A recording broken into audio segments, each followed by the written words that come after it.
नमस्कार। मैं doctor H.N.. व्यास, समाजशास्त्र विभाग, माणिक्यलाल वर्मा, राजकीय महाविद्यालय भीलवाड़ा। आज अपन एमए फाइनल के 7 प्रश्न पत्र के अंतर्गत एन के बोस ने जो कल बताया था कि किस प्रकार विभिन्न जाति समुदाय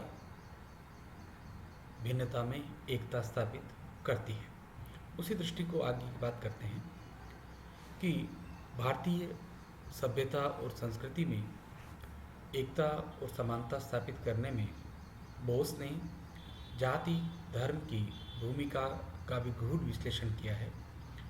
बहुत गहराई से उन्होंने अध्ययन किया है। बोस के अनुसार जब जाति व्यवस्था का विभिन्न जनजातियों तथा सांप्रदायिक समूह के एकीकरण द्वारा एक उत्पादन संगठन के रूप में निर्माण हुआ, तब ब्राह्मणवादी समाज के अगुवा व्यक्तियों ने यह सोचा होगा कि उत्पादन व्यवस्था को ठीक प्रकार से चलाने के लिए यह आवश्यक है कि प्रत्येक समूह को अपने अपने मूल सामाजिक धार्मिक विधि विधानों और संस्कारों को कुछ छोटे मोटे हेरफेर और तालमेल करने की पूर्ण स्वतंत्रता दी जाए।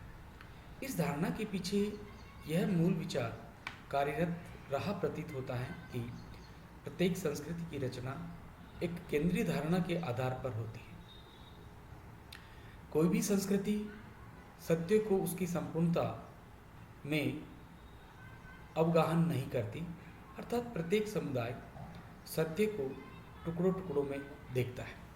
दूसरे शब्दों में, विशिष्ट संस्कृतियों के सत्य संबंधी सभी दृष्टिकोण संपूर्णता की अपेक्षा आंशिक होते हैं। अतः किसी भी समुदाय के धर्म के साथ कोई छेड़छाड़ नहीं किया जाना चाहिए और उसे अपने धर्म के अपने रीति रिवाजों को अपने ढंग से पालन करने की पूर्ण स्वतंत्रता की बात एन के बोस करते हैं।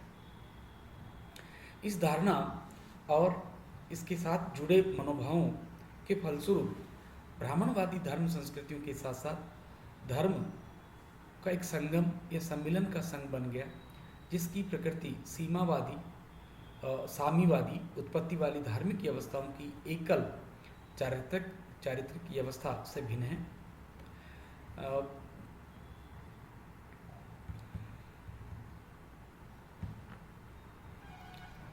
सत्य को आंशिक दृष्टि से देखने संबंधी इस विचार का हिंदू धार्मिक विचारधारा में हर समय वर्चस्व रहा है और यह विचार भारत के हर कोने में किसी न किसी रूप से व्याप्त है।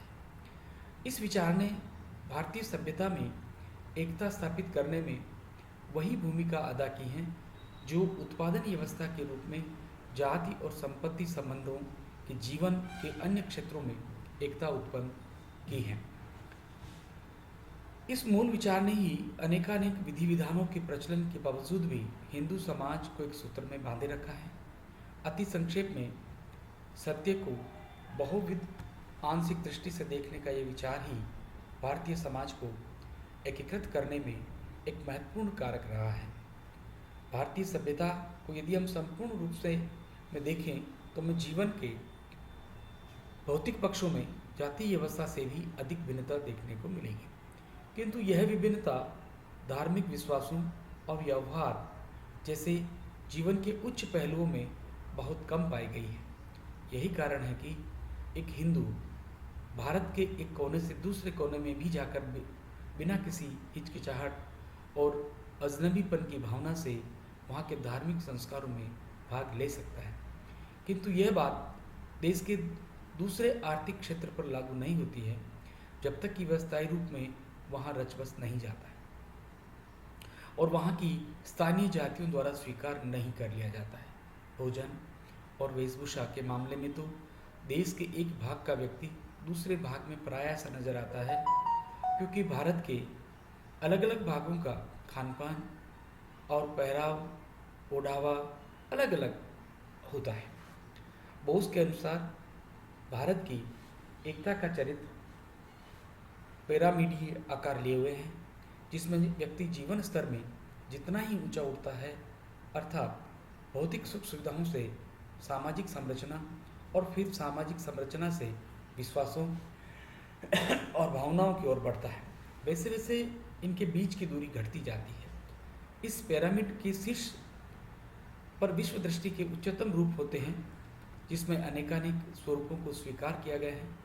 जब तक मूल आत्मा केंद्रीय धारणा में एकता रहती है, अर्थात सत्य के आंशिक दृष्टिकोण, सत्य और असत्य से द्वारा निर्मित जीवन के घटनात्मक पक्षों के बारे में एक मध्यता रहती है, और जब सत्य के उच्चतम शिखर को पार कर लिया जाता है, तब घटनात्मक अंतर पूर्णतः विसर्जित हो जाते हैं।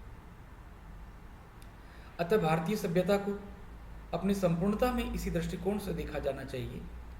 भारतीय जन समुदाय में स्थानीय संस्कृति की अस्थायी प्रकृति, जिसका विकास समय समय पर कुछ आवश्यकताओं के फलस्वरूप हुआ है, की सीमाओं को अपने उच्चतम चिंतन और स्वभाव द्वारा लांघने की प्रवृत्ति होती है। भारत की एकता के संदर्भ में धर्म का विश्लेषण करते हुए बोस कहते हैं कि हिंदू सभ्यता की विश्व दृष्टि पूर्णतः समन्वयवादी है। इसमें किसी एक विश्व दृष्टि धर्म को दूसरी विश्व दृष्टि से श्रेष्ठ नहीं माना गया है। जैसा लिखा जा चुका है कि सत्य को अपनी संपूर्णता में अवगाहन करना कठिन है। प्रत्येक विशिष्ट सभ्यता या धर्म संपूर्ण के आंशिक सत्य को ही प्रदर्शित करती है। एक व्यक्ति जब संपूर्ण सत्य तक पहुंच जाता है, तब उसके लिए अलग अलग धर्म या सभ्यताएं कोई महत्व नहीं रखती है। वह सभी विशिष्ट धर्मों या सभ्यताओं को एक ही सत्य के विभिन्न स्वरूप में देखता है। वह अलग अलग स्थान और भिन्न समय पर जो कुछ हो रहा है, उन्हें विशिष्ट दशाओं से प्रभावित घटनाओं के रूप में देखता है तथा इन सभी घटनाओं को अकाल्पनिक और परिवर्तनशील मानता है। ऐसे व्यक्ति के लिए जीवन और मृत्यु में फर्क करना, उनकी श्रेष्ठता का मूल्यांकन कर उनमें से चयन करना कठिन होता है। अंततः वह संस्कृति और सत्य के आंशिक दृष्टिकोणों के बंधनों से अपने आप को मुक्त अनुभव करने लगता है। बोस ने हिंदू सभ्यता में प्रत्येक ऋषि मनीषी की स्वतंत्रता तथा अनेक जन्म जन्मांतरों और योगियों के अस्तित्व में विश्वास प्रकट करते हुए इस संदर्भ में भागवत गीता के 11वें अध्याय का उल्लेख किया है, जिसमें हतोत्साहित एवं निराश अर्जुन को श्री कृष्ण ने अपना मुंह खोलकर ऐसी विश्व दृष्टि के दर्शन कराए हैं जिसे देखकर अर्जुन विचलित हो जाता है। श्री कृष्ण द्वारा विश्व दृष्टि का यह चित्र शाश्वत ब्रह्मांड अनादि से अंत तक की धारणा को प्रस्तुत करता है, जिसमें जीव एक योनि से दूसरी योनि में आते जाते रहते हैं। हिंदू विश्व दृष्टि और सभ्यता ने सदियों से ऐसे विचारों, आध्यात्मिक धारणाओं को प्रोत्साहित किया, जिसके द्वारा व्यक्तिगत आत्मा का उत्थान होता हो। व्यक्तियों और समुदायों को अपने अपने विशिष्ट दायरों में उन्नति करने का निर्देश दिया गया है। परिणामतः यदि जाति का आर्थिक और सामाजिक संगठन एक तरफ व्यक्तिवाद का हनन करता है, तो दूसरी ओर एक व्यापक समुदाय के रूप में हिंदू धर्म एक दूसरे प्रकार के व्यक्तिवाद को प्रोत्साहित कर समरूपतावादी धारणा को हतोत्साहित करता है। बोस लिखते हैं, इस प्रकार का सामाजिक और आर्थिक संगठन ही शांति का दावा कर सकता है। यह अनेक संस्कृतियों और अनेक पृथकताओं के सह अस्तित्व को प्रोत्साहित करता है, किंतु ऐसा संगठन किसी समुदाय को इतना ताकतवर नहीं बनाता है वह युद्ध कर सके। यह स्वाभाविक ही है कि जिस संगठन की रचना शांति के लिए हुई है, उसकी युद्ध की हालत में पराजय संभव है, किंतु इसके ठीक विपरीत यह भी सही है कि युद्ध के लिए बनाया गया संगठन तब असफल हो जाता है जब शांत रहने वाले व्यक्तियों को एक दूसरे के साथ मिलकर रहने की आवश्यकता पड़ती है। बोस ने आधुनिकीकरण और राष्ट्रीय एकता की समस्या के प्रति भी पूर्ण सचेत थे। जब वे शिमला के Indian institute of advance study 1966 में थे, तब उन्होंने इस विषय पर अनेक व्याख्यान दिए, जो बाद में पुस्तकों के रूप में छपे हैं। अपने व्याख्यानों में उन्होंने इस तथ्य को रेखांकित किया है कि स्वतंत्रता के बाद भारत में जो यकायक उपराष्ट्रवादी आंदोलनों, क्षेत्रवादी आंदोलनों का उद्भव और उनमें बढ़ोतरी हुई है, इसका प्रमुख कारण विभिन्न राज्यों में तथा एक ही राज्य में रहने वाले भिन्न भिन्न समुदाय के लोगों की अत्यंत दयनीय एवं गिरी हुई स्थिति थी। इन समुदायों के आर्थिक, राजनीतिक और सामाजिक विकास में काफ़ी असमानताएं थी। इस स्थिति में उभरते हुए मध्यम वर्ग को अपने संकीर्ण स्वार्थपरक हितों में वृद्धि करने हेतु संकुचित आधार पर सीमा रेखाओं में बांधकर अपनी स्थिति को मजबूत करने की प्रेरणा दी, जिनकी अभिव्यक्ति ही क्षेत्रवादी आंदोलनों में हुई। बोस ने पिछड़ेपन का सांप्रदायिक आधार पर प्रशासनिक श्रेणीकरण करने के प्रयासों का भी तीव्र विरोध किया है। इस संबंध में उन्होंने ये सुझाव दिया है कि आधुनिक भारत का प्रथम लक्ष्य यह होना चाहिए कि वह बिना किसी जाति और समुदाय का भेदभाव करते हुए राजनीतिक सत्ता का वितरण कामगार वर्ग में से करे। सन 1967 से 69 के बीच जब बोस अनुसूचित जातियों और जनजातियों के कमिश्नर थे, तब भी उन्होंने अपने प्रतिवेदनों में इस मुद्दे को अत्यंत प्रभावशाली ढंग से उठाया है। जाति में परिवर्तन के संबंध में बोस ने लिखा है कि जाति व्यवस्था के ढांचे में मूलभूत संरचनात्मक परिवर्तन या जाति व्यवस्था में टूटन अथवा विघटन सभी उत्पन्न होना होगा जब इसके आर्थिक आधार में गुणात्मक रूपांतरण संभव होगा। सामाजिक जीवन को नियमित करने वाली एक आर्थिक व्यवस्था के रूप में जाति व्यवस्था में भारत के कई क्षेत्रों में टूटन की शुरुआत हो चुकी है, किंतु विभिन्न क्षेत्रों में टूटन की यह रफ्तार अलग अलग है। बोस ने ग्रामीण क्षेत्रों में जाति व्यवस्था में परिवर्तन के साथ साथ नगरीय क्षेत्रों में परिवर्तन की गति को जानने का भी प्रयास किया है। वे कलकत्ता जैसे शहर में जाति में हो रहे परिवर्तन को जानने में अधिक रुचि रखते थे, क्योंकि इस शहर पर आधुनिक औद्योगिक और वाणिज्यिक और नगरीय विकास का ब्रिटिश लोगों के आगमन के बाद से लगभग 200 वर्षों में निरंतर प्रभाव पड़ा रहा था। कलकत्ता शहर में सन 1962 से 63 में किए गए अपने एक त्वरित सर्वेक्षण के आधार पर उन्होंने निष्कर्षतः ये कहा कि पुरातन व्यवस्था के अंतर्गत जाति के ऊपरी ढांचे में थोड़ा बहुत परिवर्तन हो रहा है, जिससे इसका एक नया रूप उभर कर आता दिखाई देता है।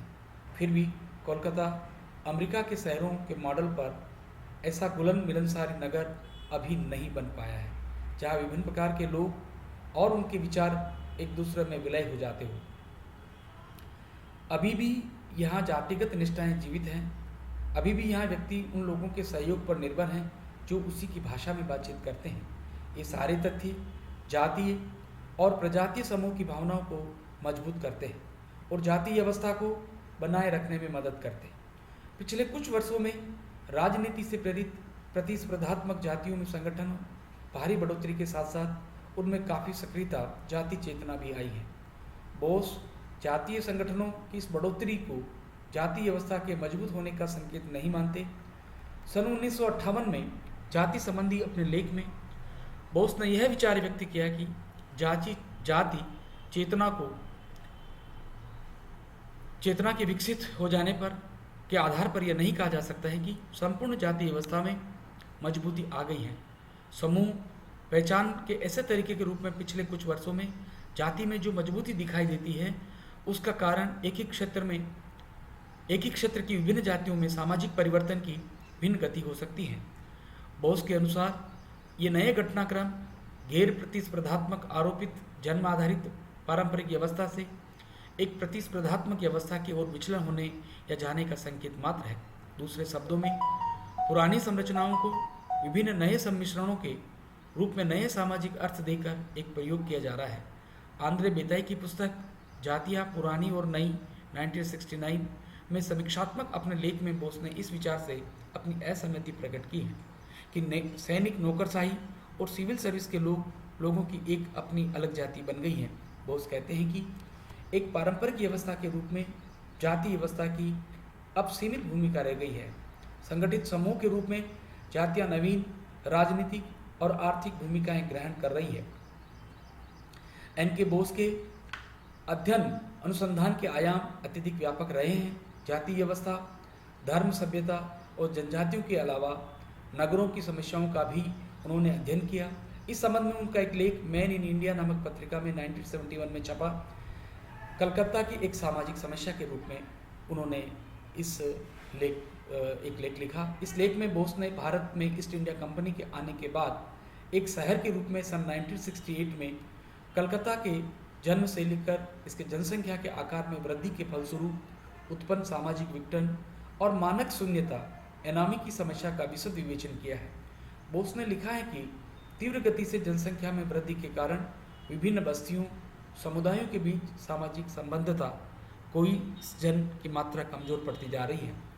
भीड़ के बीच भी अब व्यक्ति अपने आप को अकेला महसूस करता है और चिंताओं में घिरा हुआ है तथा दिशा विहीन पाता है।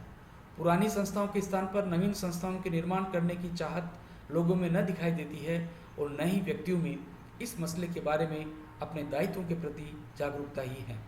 नवीन संस्थाओं के विकास की गति इतनी धीमी है कि उनके द्वारा व्यक्तियों के जीवन को संवारना अत्यंत कठिन है। व्यक्ति ऐसी स्थिति में अपनी रचनात्मक एवं सृजनात्मक क्षमताओं को विकसित करने में बाधित अनुभव करता है। मानक शून्यता एनामी की यह स्थिति आज के कलकत्ता शहर सन 2003 में तो एनामी की स्थिति में सन 1971 से अधिक वृद्धि हुई है कि सर्वाधिक गंभीर समस्या है जो व्यक्तियों को परेशान किए हुए हैं। इस प्रकार एन.के. बोस ने संस्कृति और जाति व्यवस्था पर अपने विचार प्रस्तुत किए। इनकी कृतियाँ इस प्रकार रही। सबसे पहले culture anthropology 1929, canons of Orissan architecture 1932, excavations in Mayurbhanj 1949, cultural anthropology and other essays 1953, Calcutta a social survey 1964, culture and society in India 1967, problems of national integration 1967, problems of nationalism 1969, tribal life in India 1971। इसके बाद इन्होंने बांग्ला भाषा में भी कुछ साहित्य हमारे सामने रखा, जिसमें हिंदू समाजेर गर्दन 1949, स्वराज ओ गांधीवाद 1954, नवीन ओ प्राचीन 1956, भारतीय ग्राम्य जीवन 1961 में और गणतंत्र संकट 1967 में। इस प्रकार के कुछ लिटरेचर आपने भारतीय समाज के सामने रखे और उन्हें सटीक भाषा में हमारे सामने रखकर हमें बताने का प्रयास किया कि भारत में किस प्रकार हमारी सांस्कृतिक विविधता और जाति व्यवस्था को प्रभावित